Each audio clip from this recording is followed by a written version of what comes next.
Iya, saya bantu jelaskan sedikit yang saya ketahui.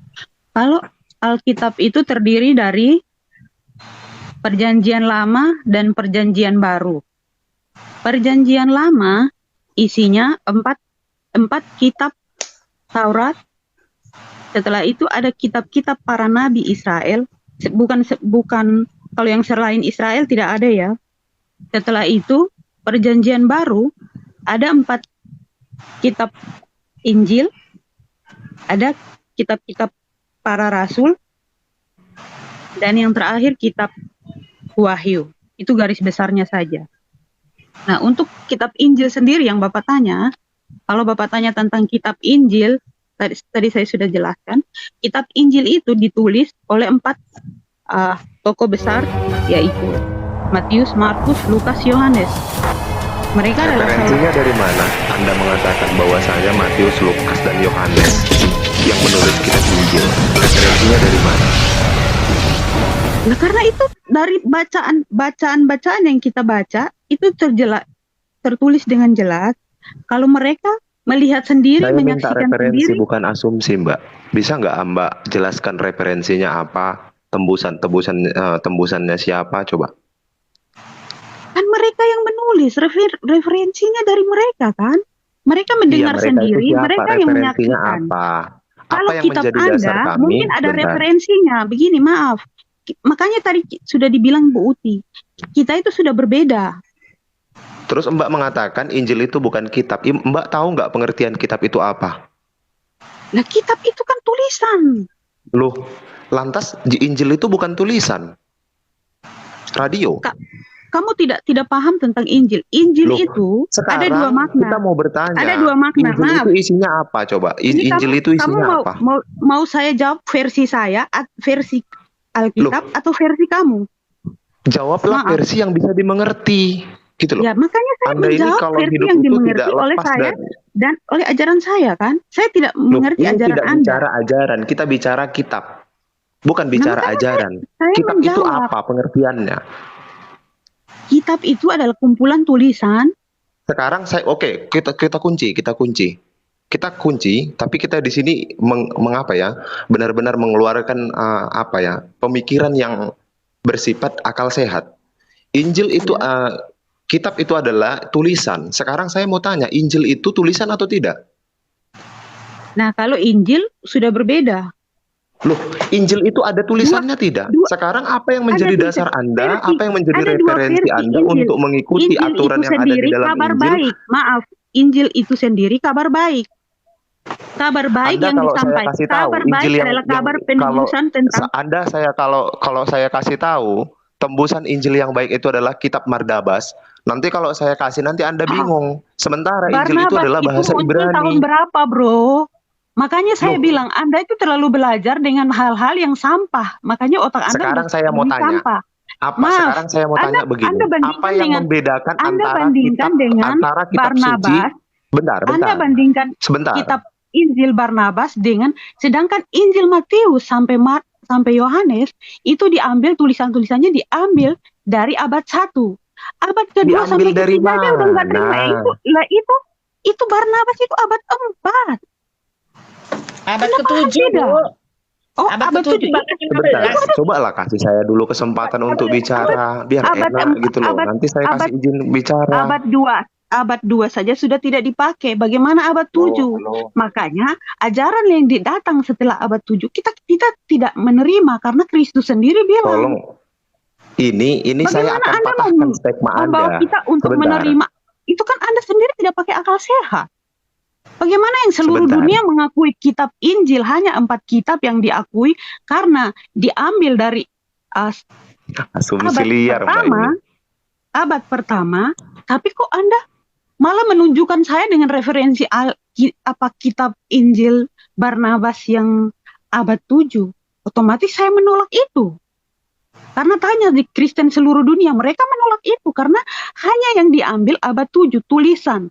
Makanya kan kalau Anda tanya Injil itu apa? Injil itu kabar baik.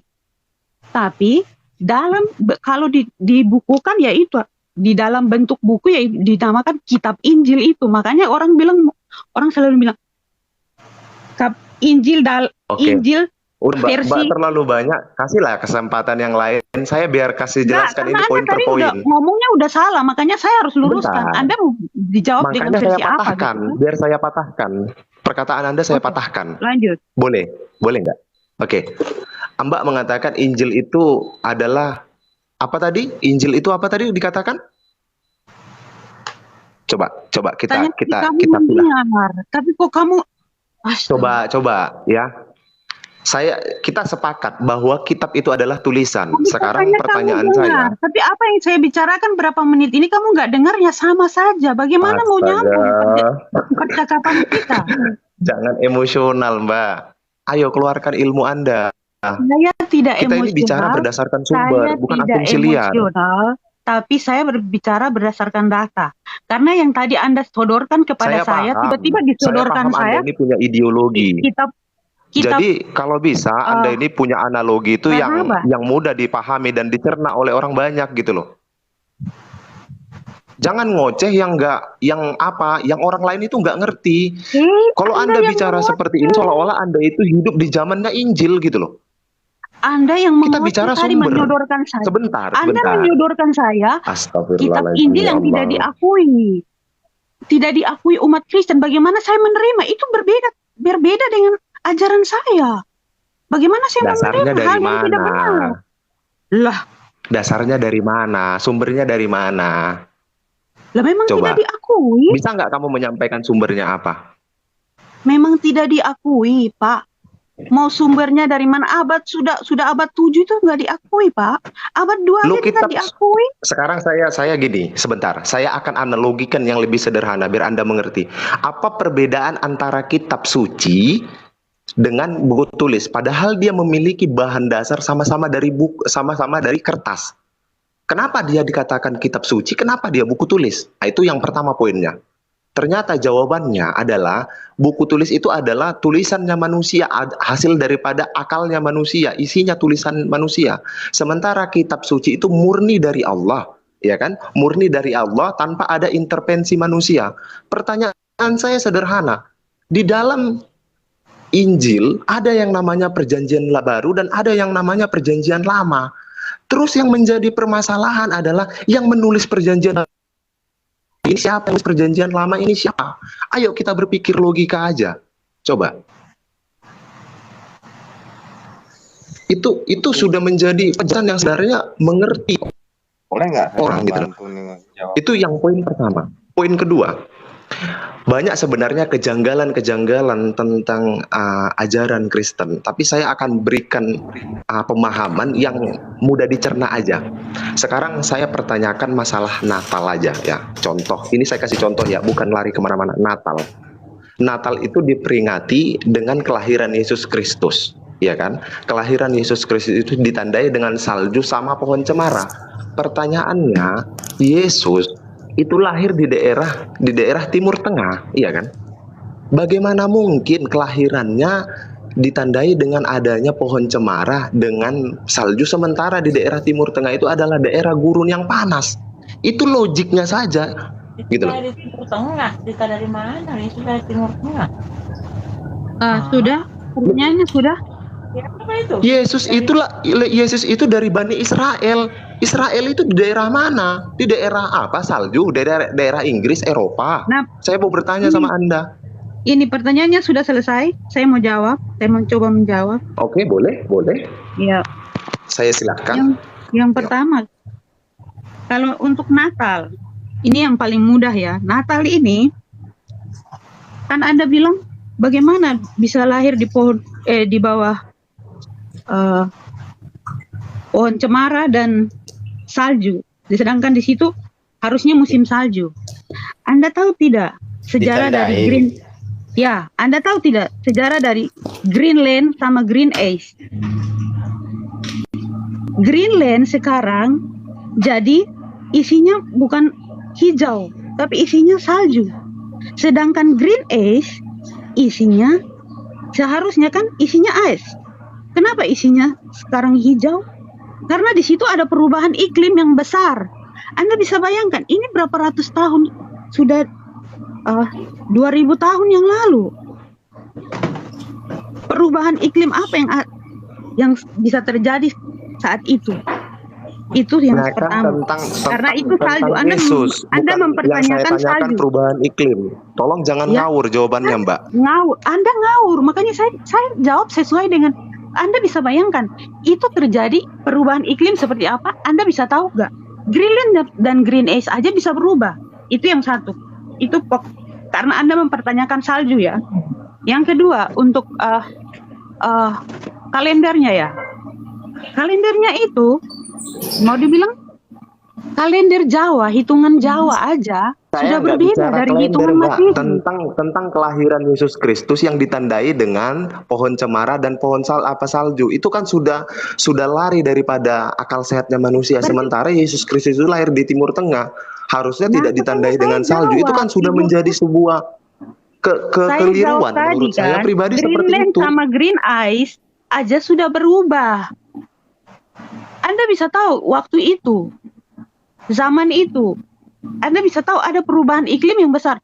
Bahkan kemarin Danau Toba saja ada letusan, Coba tunjukkan datanya. Gunung Krakatau Coba saja tunjukkan ada letusan, datanya. pasti ada perubahan iklim besar di Eropa. Coba tunjukkan datanya. Datanya mana? Coba mana? Aduh, Mana datanya? data secara ini saya tidak tahu, tapi Anda bisa bayangkan. Greenland sama Green Ice aja bisa berubah. Sedangkan 1000 tahun lalu ingin minta data ada dari saya? Kalau saya bicara berdasarkan data. Kalau saya bicara berdasarkan saya tidak punya sumber. ilmu untuk ini secara alkitabiah saya tidak punya ilmu itu karena saya tidak belajar tentang itu. Tapi kita kan Anda berdasarkan logika kan, makanya saya pakai juga logika. Bagaimana logika? Anda tidak kan paham tadi Anda sebagai bilang orang logika. Kristen. Bagaimana bisa Yesus lahir di bulan Desember, sedangkan di situ harusnya salju, tapi di Alkitab dikatakan saya tidak bicara Desember.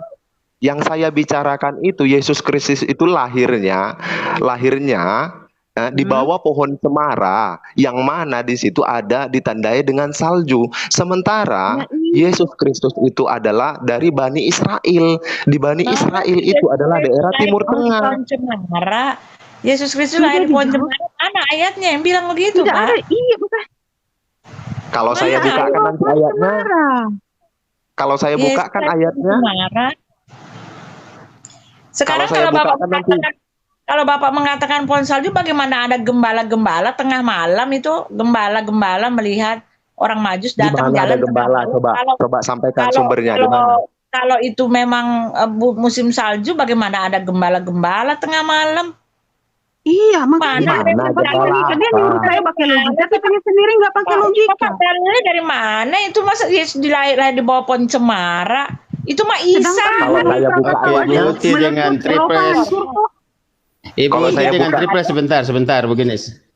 Sebentar, saya luruskan dulu permasalahan ini. Jadi Pak Dani ini dia bertanya seperti ini. Bagaimana Yesus bisa lahir di bawah kandang, sedangkan itu lahirnya di Timur Tengah ya, kira-kira begitu Pak Dani ya. Betul. Sedangkan pada saat itu di sana tidak ada salju. Sabar dulu, Ibu dengar dulu. Bukan begini. Ini kan pertanyaannya Pak Dani. Jadi Ibu harus dengar dulu, baru nanti Ibu tanggapi. Yang menurut pertanyaan Pak Dani ini benar atau tidak menurut logika Ibu dengan Ibu triples di atas. Jadi sabar, harus mendengar itu baik dulu. Dia bertanya, bagaimana bisa Yesus setiap Natal itu pasti ditandai dengan pohon cemara dengan salju. Sedangkan di Timur Tengah pada saat itu tidak ada salju. Kira-kira begitu Ibu. Ya makanya tadi sudah dijawab. Itu dia kan pakai logika. Logika sederhananya gitu kan. Itu bukan logika. Iklim itu bisa berubah. Tahun perang apa?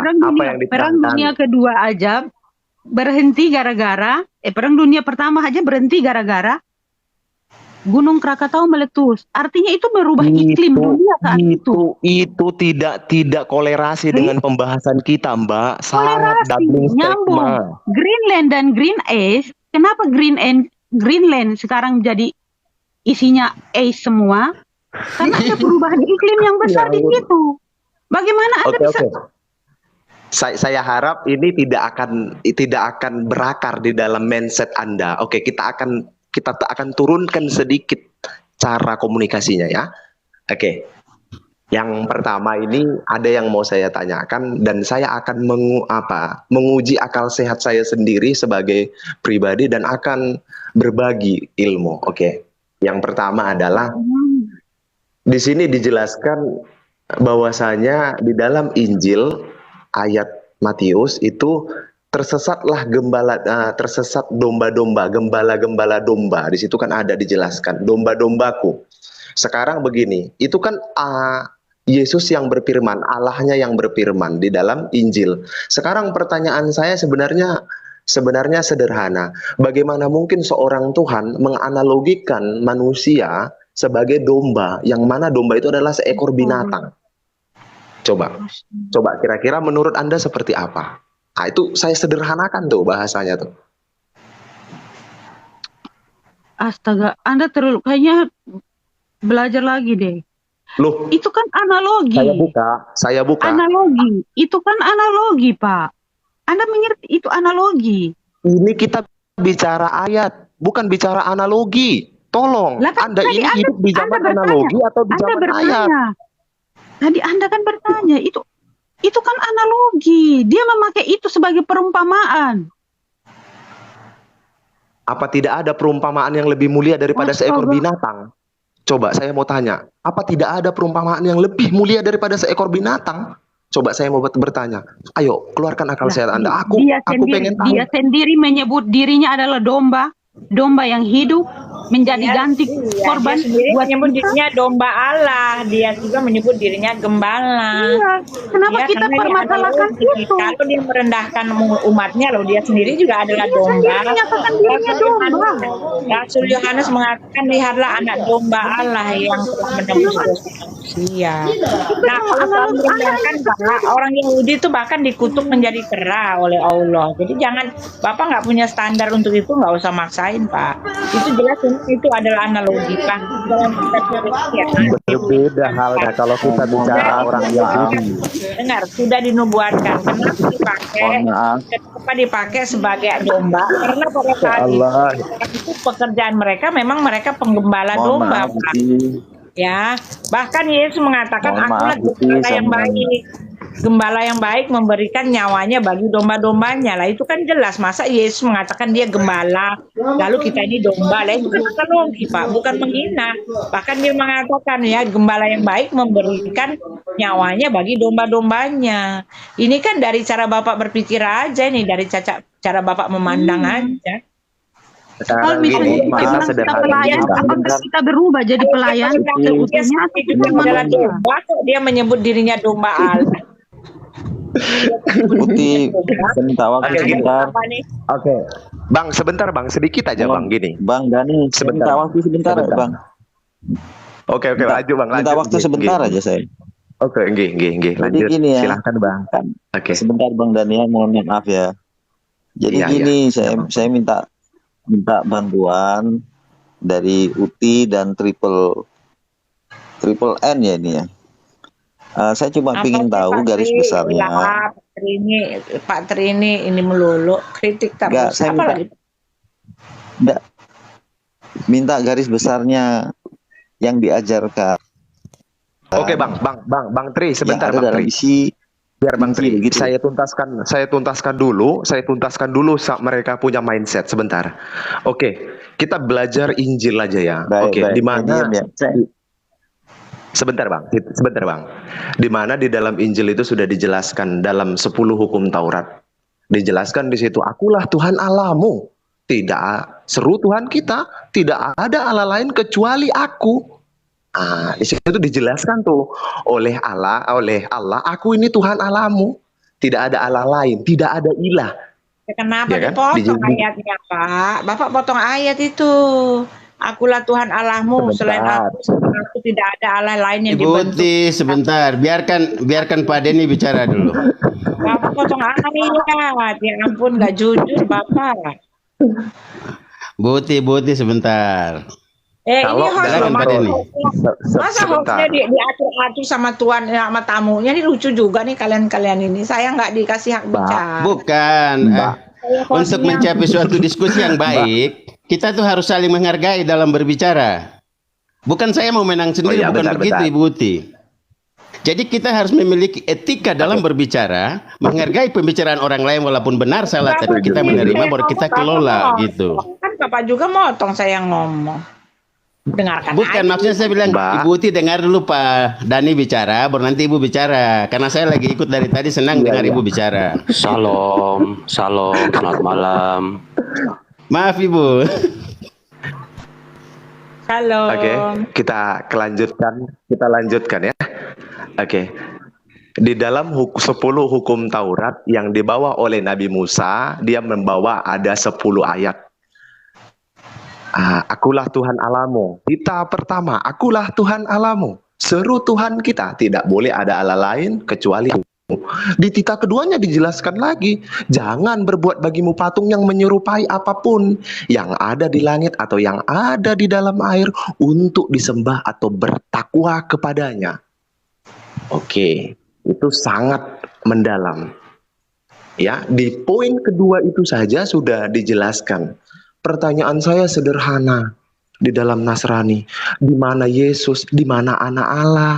Di mana Yesus Kristus Tuhan penebus dosa? Sekarang ini yang mana yang mau kita dengarkan, kan gitu. Itu yang pertama. Terus yang kedua, tita kedua, jangan berbuat bagimu patung. Di situ udah dijelaskan, yang menyerupai apapun. Kenapa ada kayu salib dijadikan sebagai agung, lambang lagi? Wow, ini sangat kontradiksi dengan ayat yang diajarkan. Oke, di dalam Markus 4 ayat 8, Yesus berkata kepada 12 muridnya, wahai muridku, sembahlah Allah, Tuhanmu dan Tuhanku. Aku tidak bisa penyelamat bagimu. Katanya begitu. Karena Allah yang sebagai Ya sudah udah kepanjangan. Udah. Boleh bicara 3 menit aja, Bu Saya Uti. jelaskan dulu. Tuhan Allahmu, Saya Pak, ya. jelaskan. Selain aku tidak Saya ada jelaskan. Allah lain ya, Sebentar. selain aku tidak ada Allah lain. Sebentar. Bapak potong Sebentar. menjadi yang juru selamat, penebus Sebentar. dan juru selamatnya Bapak potong. Nah, yang kedua, Sebentar, saya jelaskan dulu. Tuhan menyerupai patung seperti apapun. Salib itu bukan patung, Pak. Tidak ada orang yang menyembah patung. Tetapi kalau Bapak mau lihat sendiri, yang datang Bapak yang berupa kotak itu, ya kan, jangan menyerupai apapun. Yang merupai apapun yang berbentuk kotak. Nah, Boleh justru bicara, Bapak datang ke Mbak sana Uti. beribadah. Saya dipotong udah bicara nih. Bang, bentar dulu Bang, boleh nggak? Ini circle saya belum selesai, langsung dipotong sama Mbak hostnya. Enggak, Bapak saya ngomong sebentar nggak boleh. Bapak Saya sendiri cuma banyak 3 menit ngomong. aja, baru itu saya izin turun, nggak lama kok. Ya silakan Pak Habibie. Oke, lanjut Bang. Iya, Oke. jadi Kami gini, persilakan dengan segala saya hormat. tadi, saya minta maaf, salam kenal semuanya, saya orang bagian utara, Sulawesi Utara. Jadi gini, saya cuma memperjelas artinya supaya tidak ada kekeliruan. Mohon maaf Mbak Triple, kita harus belajar berbahasa Indonesia yang baik. Apa sih bedanya tadi Anda bilang Alkitab dengan, ini saya hanya meluruskan loh, gitu. Alkitab, Al-Quran dan kitab tadi dengan Injil, Anda bilang berbeda. Nah, saya mau tanya, Alkitab itu apa sih? Al-Quran itu apa sih? Supaya ini lurus gitu. Jangan nanti Alkitab itu Anda anggap Udah ini lagi, udah mundur Pak. enggak, Buti, jangan Pak. sampai kita orang Kristiani atau apa itu mereka salah paham dengan Alkitab dengan Injil. Itu yang harus diluruskan, Mbak. Nggak boleh kita pakai kosakata dengan kita sendiri. Kita harus menggunakan bahasa yang benar. Pak Habibie, Alkitab itu ayat suci jadi loh. penyamar di sini, Pak. Saya bilang Bukan tadi penyamar, saya berbeda. tanya Alkitab Saya itu ayat bilang suci enggak berbeda. menurut Kristiani? Kok Anda bilang tadi Anda bilang tulisan? Ya, memang Injil juga Anda bilang, kumpulan tulisan kan? Tulisan terus dari Injil bukan para tulisan. nabi. Lah, Saya tanya, Pak, Injil nggak bukan ada tulisan. kitab manapun yang terdebuk dari langit itu nggak ada Pak. Iya, Termasuk nggak ada. Quran Kalau juga di- semua itu tulisan nggak nggak ada. Iya, makanya saya bilang Semua tadi Injil tulisan saja juga manusia, tulisan, Pak. tetapi Tulisan kita mempercayai manusia. itu sebagai wahyu Tuhan. Itu yang harus Ibu dengar. Alkitab kan wahyu Tuhan yang dituliskan ke Alkitab. Injil apa bedanya? harus diluruskan itu Mbak Uti. Jangan nanti orang tersesat dengan Alkitab. Anda bilang Injil wahyu, sedangkan Alkitab bukan wahyu ya. Saya tanya. Nggak ada yang Alkitab itu wahyu Tuhan loh, firman Tuhan loh. Wahyu itu firman Tuhan. Alkitab itu jelas di dalam Alkitab kita ada. Jangan Anda bilang cuma Injil yang dipakai. Salah bahasa Anda, Bu Triple. Pak Habibie ini ada sih bahasa menyerang agamanya sendiri. Saya turunin males saya. Nggak suka saya masa. Pak Habibie ini bukan menyerang. Alkitab itu jelas wahyu firman Tuhan, Mbak, Bu. Masa Injil yang Ibu pakai, Alkitab nggak dipakai ternyata. Bahasanya yang dikeliru. Nggak boleh bilang begitu. Maksudnya bukan yang Bapak pikir lah Pak, ngapain Bapak begitu? Masa bukannya sama-sama mendukung malah nyalain. Orang itu juga udah lewat dari tadi ya Bu ya. Coba. Bu, naikkan Om ateis aja. Om malas bukan ya. ateis aja. Mohon maaf, aku tuh malas sebenarnya kalau menyerang tanpa data. Oke, saya aja nih yang debat sama mereka nih. Gak apa-apa. Ya, boleh Bang, dengan senang hati. Saya aja yang debat semua ini. Yang Muslim yang mana nih? Yang Muslim yang mana? Dari saya. Luar biasa ya. Luar biasa Bang ini. Ilmunya luar biasa ini. Nampaknya orang cerdas ini. Oke, kita uji dulu ya. Kita uji ya. Apakah dia punya kemampuan? Oke ya, Bang, sekarang saya mau tanya Bang. Sebentar ya. Sebentar sampai nih. Saya bukan ateis. Perkenalkan diri dulu. Saya tidak pernah menguji. Ya, oke, saya tidak pernah menguji.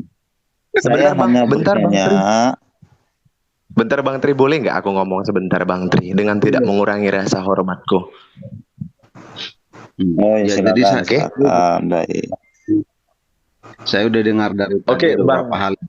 Iya. Bang, saya pikir Bang nomor 2. Bang nomor 2, sepertinya Anda ini adalah sepertinya Anda adalah orang yang cemerlang, berpikir menurut saya mindsetnya luar biasa. Oke, sekarang saya mau tanya Bang, Abang sepakat nggak kalau kitab apa? Ini etikanya. Bang, etika itu lebih mulia daripada ilmu, tolonglah. Ajarin saya soal etika. Jangan ajarin saya soal etika dalam diskusi, debat, atau dialog, bro. Jadi ada beberapa hal yang mau saya kasih tahu Anda terkait dengan tadi beberapa klaim Anda juga. Misalnya, yang pertama, Anda mengatakan bahwa kita uji itu secara akal sehat, secara logika. Sebenarnya Anda tahu nggak apa itu definisi logika? Anda tahu nggak apa itu definisi logika? Tahu nggak? Logika itu sesuatu yang masuk akal. Itu logika. Apalagi Bang? Coba tanyakan. Biar saya jawab. Apalagi? Terus? Apalagi? Apalagi? Kalau Anda baru punya definisi, tentang logika itu sesuatu yang masuk akal, itu Anda masih awam. Itu apa menurut Anda logika? Kalau nggak sesuatu yang masuk akal, coba berbicara itu mudah dicerna sama manusia, bukan bisa dicerna sama orang yang tidak mengerti. Paham nggak? Bukan di sini forumnya kalau Anda bicara verbal. Dari tadi kamu bukan di sini aja gitu. Biar di mana saya bentuk menghina Anda coba? Biar saya ajarin. Dia mengklaim kalau dia paham logika. Saya tanya dia tentang definisi apa itu logika, dia bilang sesuatu yang masuk akal. Saya kalau mau elaborasi lagi. Apa? Diam dulu. Kalau kau baru tahu itu apa? Kalau kau baru tahu logika itu sesuatu yang masuk akal, kau itu masih awam. Biar saya ajarin, ya. Jadi yang pertama itu, kalau kemudian Anda mengatakan bahwa logika itu hanya sebatas masuk akal, itu masih sangat awam, Bang. Ya, setuju nggak kamu? Itu adalah sesuatu yang masuk akal. Setuju nggak kalau logika itu sesuatu yang masuk akal? Setuju atau tidak? Itu bukan pertanyaan daripada definisi logika itu sesuatu yang masuk akal. Kalau Anda mengatakan logika itu adalah sesuatu yang masuk akal, setuju atau tidak? Saya mau tanya. Kau setuju atau tidak? Saya tidak perlu bicara Anda. Setuju atau tidak? Itu bukan soal setuju atau tidak setuju. Anda ini sangat awam sekali. Jawab saja. Anda setuju atau tidak? diam dulu. Saya ajarin Anda dulu bagaimana cara berpikir yang runut itu. Ya. Oke. Saya sebelum lanjut, saya mau kasih tahu kau dulu. Oke. Ini buku bacaan saya nih. Ini buku bacaan saya. Judulnya Logika. Tidak usah pamer. Kita uji di sini kalau Anda itu punya ilmu, kita uji, nggak usah pamer. Diam dulu. Nggak perlu pamer. Saya bicara tentang logika. Saya itu punya dasarnya. Ada kajian akademisnya. Apa dasarnya? Coba sampaikan kepada saya. Apa dasarnya? Coba sampaikan. Apa dasarnya? Diam dulu biar saya ajarin kamu. Ya, soalnya saya ngajarin anak-anak di tempat saya tentang ilmu logika juga. Jadi kau diam dulu. Kau baru tahu logika itu sebatas masuk akal, itu masih sangat awam, Bang. Jadi biar saya ajarin dulu ya. Yang pertama, kalau Anda bicara tentang definisi logika, logika itu tidak terlepas pada yang namanya hukum-hukum logika. Tadi kau menawarkan ada beberapa ayat dari Alkitab. Menurut Anda, hukum logika apa yang dilanggar oleh ayat Alkitab? Coba, kau jawab saya. Maksudnya? Apa gimana? Menurut saya, kau tadi bilang ada beberapa ayat di dalam Alkitab. Saya tidak mendiskreditkan Anda loh di sini. Coba, apa yang Anda tanyakan itu apa? Coba. Saya tidak mendiskreditkan Anda. Anda mengatakan bahwa di dalam Alkitab ada ayat-ayat yang kontradiksi. Saya mau tanya Anda, menurut Anda, hukum logika apa yang dilanggar? Hukum logika apa yang dilanggar oleh ayat-ayat tersebut? Oke, kita sepakat ya kalau yang saya sampaikan itu adalah Injil. Oke. Jadi nggak usah ke sana. Sebentar. Aduh, ini orang tua ya Allah, tidak ada etikanya. Ampun, jangan panik Om. Hukum logika apa yang dilanggar oleh ayat-ayat tersebut, Dek? Hah? Sebentar, saya jelaskan. Kalau Anda bicara, siapa yang mau diperdengarkan? Coba. Iya, Anda tadi bicara, didengarin. Dasar orang tua. Oke. Silakan ngomong. Sebentar. Kalau kita bicara logika, kita akan bersumber yang saya sampaikan tadi, bersumber pada dalil akli dan dalil nakli. Yang saya permasalahkan di kontroversi terkait masalah ayat itu adalah, sebentar, kontradiksinya adalah di dalam ayat Injil dijelaskan ada di situ Yesus Kristus, ada penebus dosa. Itu yang pertama, ada Tuhan Yesus, ada Tuhan Allah. Jadi antara ayat yang satu dengan antara ayat yang kedua itu saling bertentangan. Sekarang kalau di ayat suci Al-Qur'an itu tidak ada tuh yang namanya Allah ya tetap Allah. Allah ya tetap Allah. Tidak ada yang mengatakan anak Tuhan, tidak ada di situ. Coba. Dan Anda mengatakan logika saya sesat. Ketika saya tadi mengatakan bahwasanya apa itu logika, Anda tidak menjelaskan logika. Anda hanya berusaha untuk menggurui saya dengan pemikiran atau mindset Anda yang menurut saya terlalu minim untuk saya terka gitu loh. Jangan begitu. Memang saya mengajar ilmu logika, Bang. Saya memang mengajar ilmu logika. Apa itu Makanya logika? saya Apa itu logika? Apa itu logika? Coba, apa itu logika? Apa logika? Apa logika? Iya, saya kasih tahu kau definisi. Coba kasih tahu apa logika. Gak usah berbelat-belit. Apa itu logika? Iya, diam dulu. Logika sudah Bang, jadi dengar aja dulu. Jangan motong-motong seperti orang yang bodoh bicara gitu. Kamu tidak boleh seperti itu loh, Denny. Katanya kamu bilang mindsetmu bagus. Hargai orang bicara dulu. Logika itu sederhananya definisinya adalah mekanisme berpikir.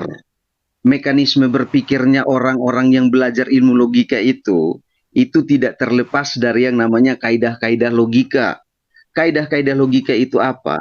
Kaidah-kaidah logika itu terkait dengan yang namanya hukum logika. Saya bicara itu aja Anda pasti bingung, ini ngomongin apa nih? Karena memang Anda tidak tahu itu.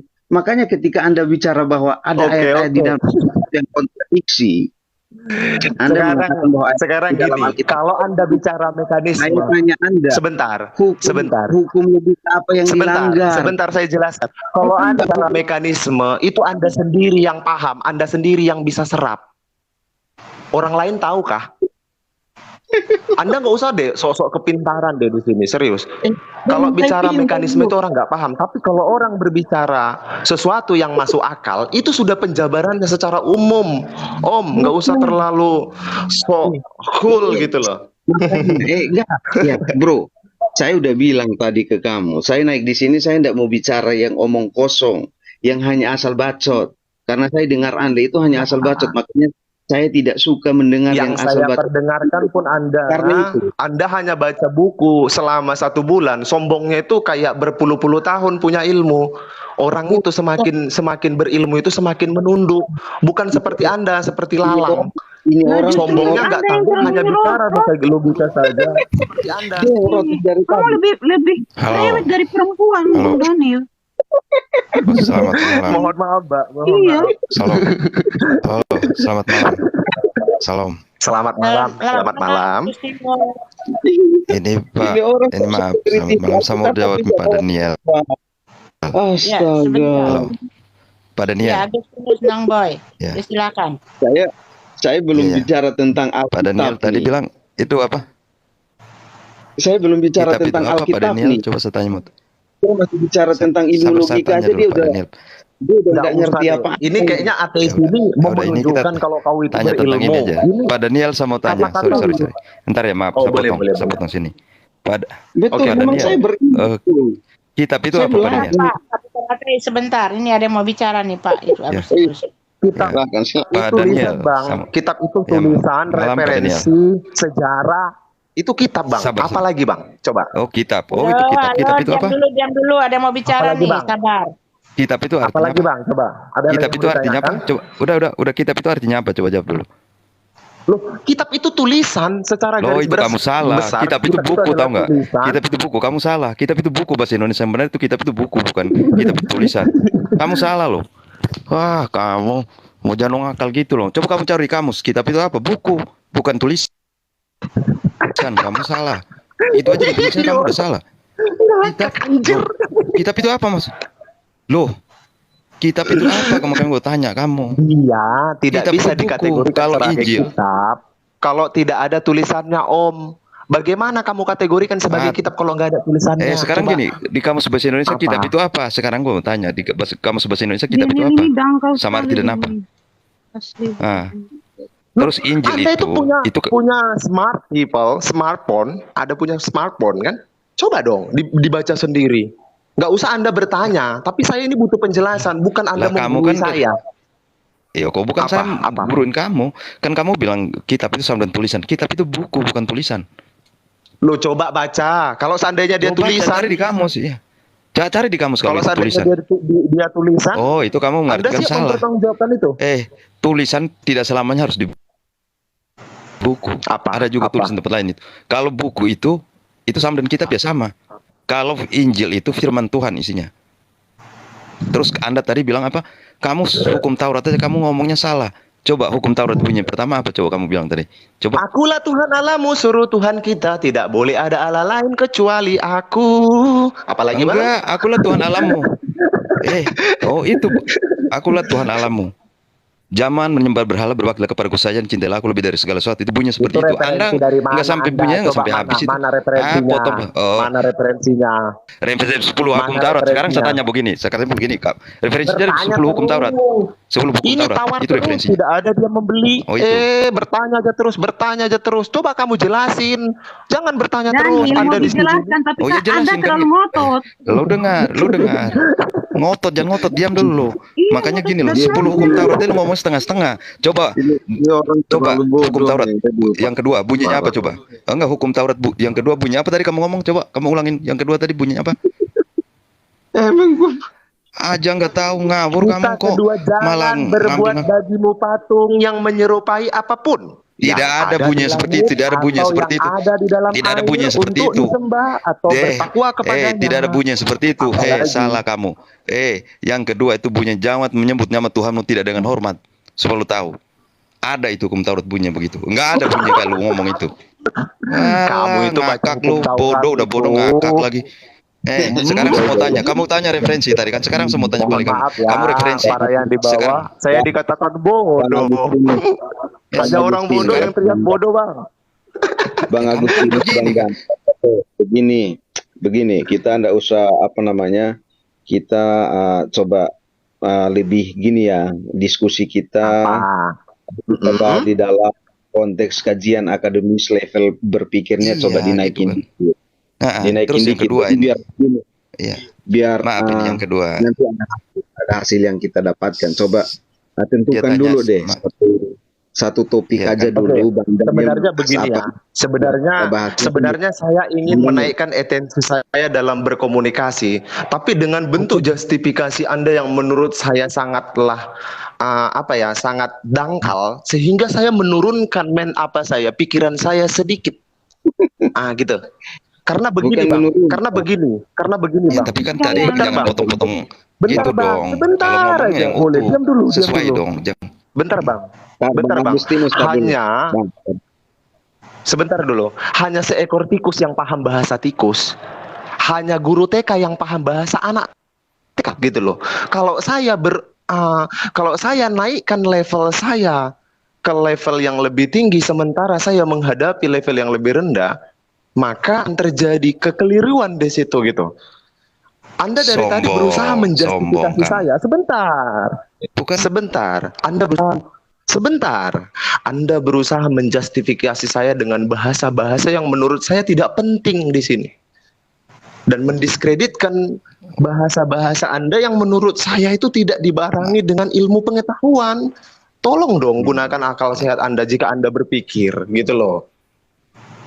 Ya, gitu ya. Bisa ya? Tadi kan kamu ngomongnya begitu loh. Bisa gak ini? Maaf, tadi kamu ngomongnya begitu tentang itu hukum Taurat kan? Ya. Agustinus, dulu biar saya tanggapi. Memang kami di dalam Islam memang dikatakan begini. Memang dikatakan di dalam Islam itu begini. Jangan ada sebiji debu pun kesombongan di dalam hati manusia. Tetapi karena lantaran saya ini berhadapan dengan orang yang sombong, maka saya akan berlaku sombong begitu. Mohon maaf dengan tidak mengurangi rasa hormat saya gitu loh. Jadi begini, saya pikir Oke, lanjut saya mute ya. Biar topan ya. Ya Pak Agustinus, tar dulu. Biar saya pikir Daniel ini tahu tentang apa yang dia bicarakan. Yang pertama tanggapan saya adalah bahwa beliau tidak tahu. Misalnya dia mengklaim bahwa dia tahu, dia mengajak kita untuk bicara berdasarkan logika. Tetapi ketika saya tanya tentang logika, beliau tidak tahu. Yang dia pahami bahwa logika itu sesuatu yang masuk akal. Itu kalau pertanyaan selanjutnya itu masuk akal yang Anda definisikan itu apa? Apa definisi masuk akal yang Anda pahami, Anda tahu? Itu kan kemudian bisa ada definisi, ya terserah dia mau mendefinisikan itu seperti apa. Setiap orang punya hak untuk mendefinisikan sebuah kata, yang penting Anda harus konsisten dan di balik definisi kata itu harus spesifik dan ada makna di baliknya itu. Itu yang pertama. Yang kedua, ketika dia menggunakan bahwa atau dia mengklaim bahwa ada ayat-ayat di dalam Alkitab yang kontradiksi, maka pertanyaan saya adalah bahwa hukum logika apa yang dilanggar oleh ayat-ayat tersebut, beliau tidak bisa kemudian menjawab itu. Itu yang kedua. Yang ketiga, misalnya ketika teman-teman muslim ini mengklaim bahwa di dalam Taurat bla bla bla bla bla bla bla seperti yang tadi dia sebutkan, pertanyaan pentingnya adalah bahwa apakah kemudian mereka percaya dan mengimani Taurat yang ada di dalam Alkitab, yang adalah firman Tuhan dalam konteks iman Kristen. Karena Alkitab itu adalah firman Tuhan itu sendiri yang dituliskan, memang betul tadi seperti yang disampaikan oleh teman-teman. Tapi sekali lagi, apakah kemudian ketika dia merujuk kepada ayat-ayat yang ada di dalam Alkitab, khususnya hukum Taurat yang tadi dia sebutkan 1-10, apakah dia mengimani itu? Atau dia percaya kepada itu sebagai firman Tuhan yang kemudian dia jadikan sebagai dasar untuk dia berargumentasi?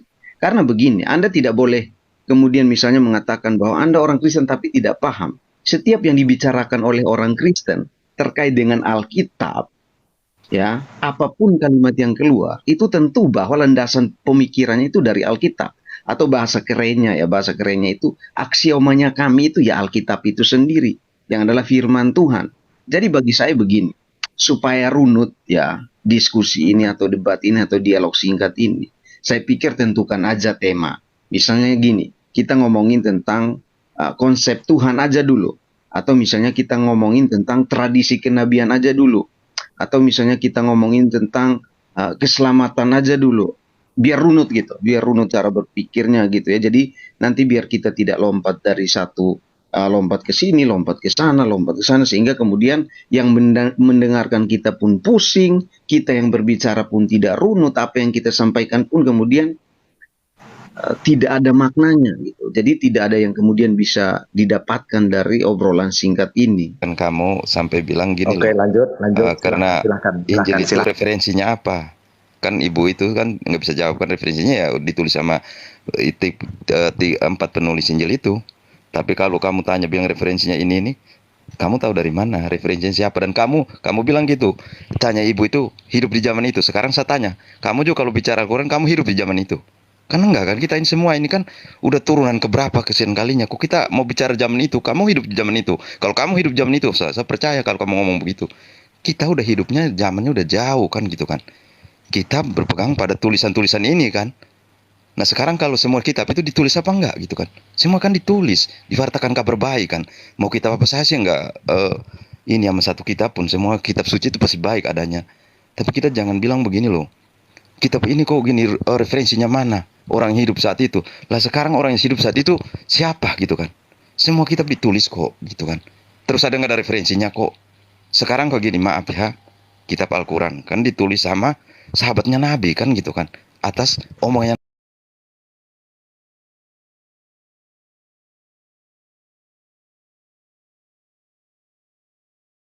kan. Nah itu, kita ini kan anak-anak kemarin sore loh, baru hidup di zaman ini. Kita nggak, saat itu kita nggak ada kan. Kok kenapa sampai bilang referensi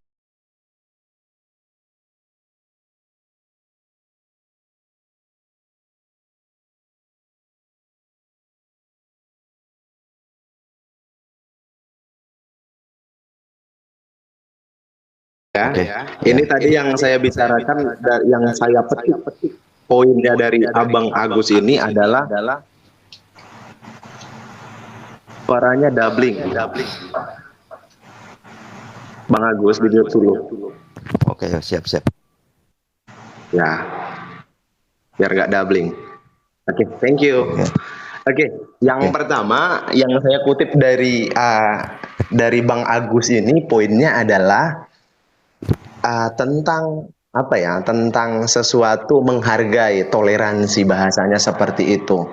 Sekarang pertanyaan saya sederhana nih sama Pak Daniel nih gitu, kata beliau, bahwa Anda ini memang hidup di zaman Quran sehingga Anda itu tahu tuh tentang kisah-kisah atau sejarah tentang Islam, nah gitu. Wow, luar biasa ya, pertanyaan sederhana tapi masuk akal. Terus untuk Bang bukan ateis ini, pertanyaannya lebih ngawur dan kelantur lagi. Dia seperti mengajari kita dan menggurui kita seolah-olah dia yang lebih paham. Tetapi yang saya minta adalah sumber. Kalau kita bicara tentang agama dengan kitab, kita bicara tentang keyakinan atau iman. Sebagaimana di Ibrani 11 ayat 1, iman adalah dasar dari segala sesuatu yang kita inginkan dan bukti dari segala sesuatu yang kita tidak lihat. Di situ dijelaskan. Oke, akan saya jelaskan dan saya akan pilah satu persatu untuk mengetahui bahwa apa yang menjadi terkandung di dalam ayat tersebut, kan gitu. Oke. Itu Ini adalah dasar dari segala sesuatu yang kita ingin. Bentar. Sorry Bro Daniel, sorry maaf ya, maaf Bro Daniel. Saya potong ya. Jadi ini mau bahas ayat yang mana atau langsung udah ada topik yang mau disepakati untuk dibahas bersama-sama? Nih yang mana nih? Mana nih? Saya masih ngomong. Jahat. Iya, enggak, bukan. Enggak, masalahnya kan dari tadi bahas 10 hukum, sekarang kutub Ibrani. Ini relevansinya kemana? Biar saya jelaskan, Mas. Jangan ketawa, Bro. Ini relevansinya kemana? Karena dari tadi misalnya Anda bicara itu tidak ada Anda ini mengaku berilmu, Anda ini mengaku pintar. Tapi Anda ini pun tidak gitu loh, tidak konsisten dengan perkataan Anda. Bro, saya memang pintar, makanya saya ngarahin. Oke, lanjut. Apa yang dibicarakan itu runut, Bro. Supaya runut gitu, cara pembahasannya itu runut, ada hasilnya. Kalau misalnya Anda paham. Jadi tentukan dulu Yang you mau bahas ini ayat yang seorang mana? ilmuwan dan orang-orang cerdas, insinyur itu sudah pernah berkata gini nih, bahwa lebih diluan etika daripada ilmu, gitu loh. Jadi usahakan Anda itu punya tata krama sopan santun, gitu loh. Mohon maaf nih dengan tidak mengurangi rasa hormat saya. Kalau Anda tidak punya etika ya monggo-monggo, gitu loh. Lanjut. Buset dah. Ini apa hubungannya? Enggak, begini, bukan soal etika, bukan soal bagaimana kemudian kita asal bicara begitu kan. Tadi kan saya sudah sampaikan di awal. Memang Anda tidak bisa menanggapi beberapa hal. Oke, kita lepaskan itulah. Tadi Anda mengklaim bahwa Anda bisa logika, tetapi ternyata tidak. Ya udah kita lepaskan itu. Sekarang Anda datang dengan misalnya tadi mau mengutip kitab Ibrani. Nah itu relevansinya kemana tuh? Ya relevansinya kemana? Apa yang mau? Oke, misalnya segala sesuatu itu karena iman. Nah, memang kalau misalnya dalam konteks iman Kristen, ya memang iman yang menentukan itu. Tetapi begini, kalau misalnya Anda memahami tentang teologi Kristen, orang Kristen itu belajar tentang yang namanya percaya itu bukan hanya kemudian percaya tok gitu ya, atau percaya saja. Dalam konteks kajian akademisnya, orang Kristen itu belajar tentang kitab sucinya itu ada 3 hal, Bang. Orang Kristen itu tahu tentang historisnya. Orang Kristen itu memang harus tahu tentang makna teologis di balik apa yang tertulis dalam kitab sucinya. Baru sampai kepada aktualisasinya, teologisnya, atau kepada aktualisasinya. Ya silahkan. Kalau misalnya Anda mau mengkritik historisnya silahkan. Kalau Anda mau bahas tentang teologisnya silahkan. Mau sampai kepada aktualisasinya pun silahkan. Tapi kita tentukan dulu mau bahas yang mana. Baru nanti kemudian jelas gitu. Jadi jangan hanya main kutip ayat ini, kutip sana, kutip sini, tanpa tahu tentang historisnya, teologisnya, apalagi sampai kepada aktualisasinya. Begitu Bang. Silahkan Bang Daniel.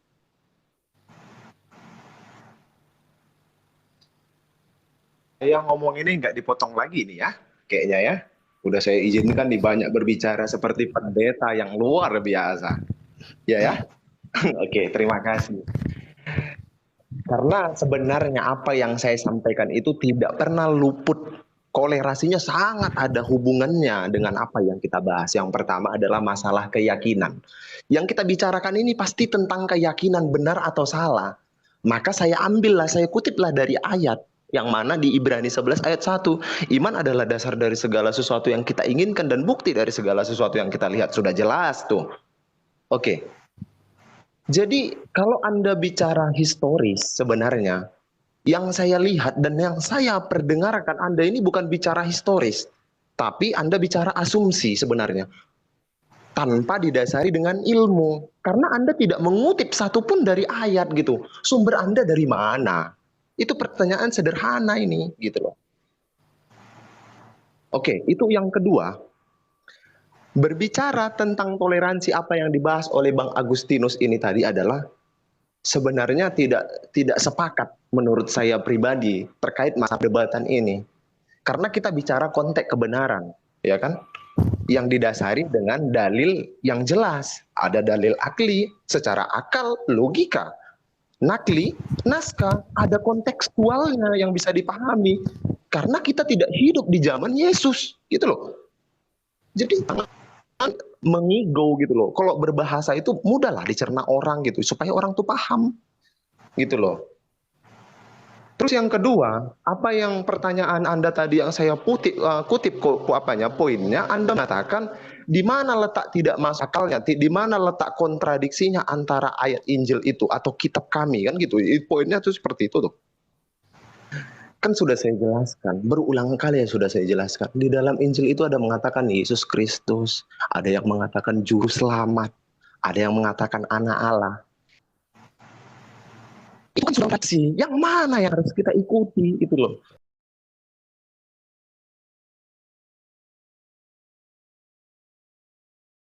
Seorang manusia yang jahat berbuat salah, Tuhan yang dihukum gitu loh. Tuhan yang menebus dosanya. Wah, sedangkan di hukum manusia itu tidak dibenarkan, apalagi di hukum agama keyakinan, gitu loh. Ini kita bicara logiknya saja, gitu loh. Maaf, jadi ya. saya berkesimpulan konsep Anda yang saya berkesimpulan konsep Anda yang beragama ini hanya sekedar percaya tanpa menelusuri kebenaran yang jelas. Karena ketika saya sampaikan sebuah kebenaran terkait masalah kontradiksi ayat yang ada di Injil, Anda hanya berspekulasi tanpa mengeluarkan dalil yang jelas gitu loh. Hanya mengatakan dialah Kristus, dialah juru selamat. Emang Anda siapa? Yesus Kristus itu adalah makhluk pilihan. Bagaimana mungkin dia menebus dosa Anda sekarang ini yang berdosa, berbuat maksiat? Dan yang paling lebih konyolnya lagi, kalau dosa-dosa Anda sudah ditebus, kenapa Anda harus berbuat kebaikan? Kenapa harus Anda beribadah? Itu masuk akal gitu loh. Anda berbuat maksiat aja, orang dosanya sudah ditebus kok. Logikanya seperti itu. Coba. Ini Bang Daniel ya, ini saya potong di sini, maaf ya. Kalaupun saya benar apa Oke, salah. silahkan. Karena begini loh. Oke. Bang Dani tahu waktu zaman Adam dan Hawa, kan kita udah jatuh dalam dosa manusia semuanya kan. Terus lahirlah juru selamat kita Tuhan Yesus, itu menebus kita dari itu, dosa asal kita itu. Kalau enggak, dunia ini udah enggak ada. Itu jawaban saya. Terus kalau kita mau cari pakai logika akal nalar kita sebagai manusia, kita semua manusia ini yang bisa lebihin akal dari akal Allah itu sendiri. Itu Bang Dan. Kalau Bang Dani lebih ini berarti mungkin Bapak, maaf saya udah nggak kuat ya jadi host, saya tidur ya. Kita buka dulu ya. Udah nggak kuat lagi saya Pak. Kita tutup dulu ya. Maaf saya harus hentikan Untuk ya. yang lainnya ya udah mungkin sudah apa ya. Saya sebelumnya meminta maaf. Sebagaimana di hukum negara kita Republik Indonesia, kita ini adalah satu bangsa, berbeda suku, berbeda agama, kita tetaplah satu, yaitu Indonesia. Dengan tidak mengurangi rasa hormat saya sebagai Daniel, yang nama saya sebagai Daniel, saya memohon maaf kepada Allah, saya mohon ampun ya Allah, saya tidak bermaksud untuk mempermalukan orang lain. Tetapi saya berdoa kepada abang-abang semua, semoga abang itu diberikan rezeki yang berlimpah, diberikan kesehatan. Amin. Saya ucapkan terima kasih. Saya pamit undur diri. Assalamualaikum warahmatullahi wabarakatuh. Waalaikumsalam. Ya, terima kasih semua ya. Saya juga pamit ya. Maaf saya nggak kuat lagi. Saya juga turun ya. Selamat malam semuanya. Bye bye. Untuk yang di live chat selamat malam. Bye bye. Selamat malam Mbak.